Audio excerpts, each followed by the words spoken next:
Swing high, down to swing low. Is this going to be the turning point? We'll go ahead and see. So again, now when I'm in this type of situation, right, where like obviously there's an imbalance here, obviously there's an OTE, and there's somewhat of not a clear direction for myself. I typically just take it day by day, right? I'm not going to try to look for buys or sells for a longer picture or big picture objective. I'm just going to simply just wait. Obviously, we cleared out these lows, and let me remove this to make it cleaner.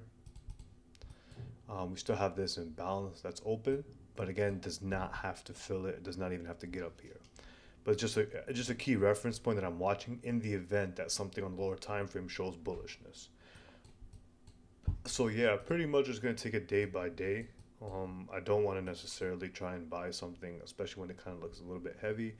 However, if let's just say we start to dip a little bit lower, we do have this imbalance to the downside still.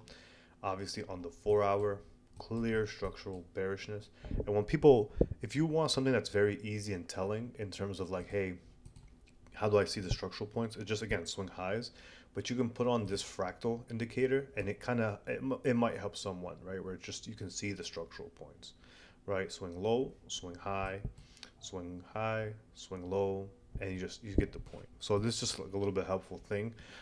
Again, in order for me to kind of like look for this upside objective, which would be that daily fair value gap, I would need a backside move.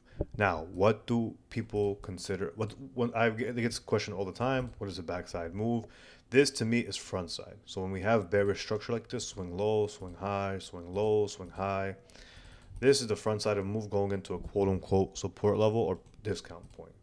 Now, in order for me to kind of look for, let's just say the opposing, I would have to see it reverse.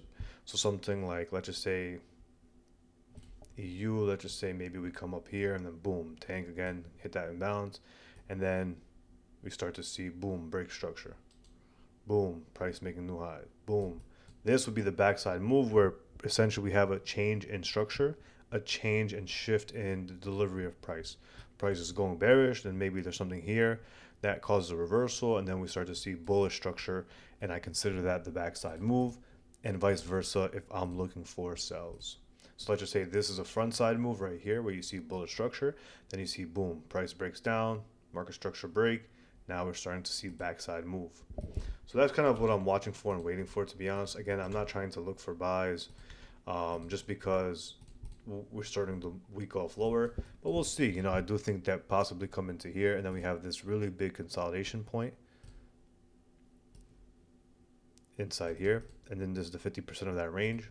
So do we just see a little bit deeper drive lower? Yeah, currently structure is bearish, so I'm not going to try to anticipate a bullish reversal. That's very key in part of my rule sets, unless I see again a backside move.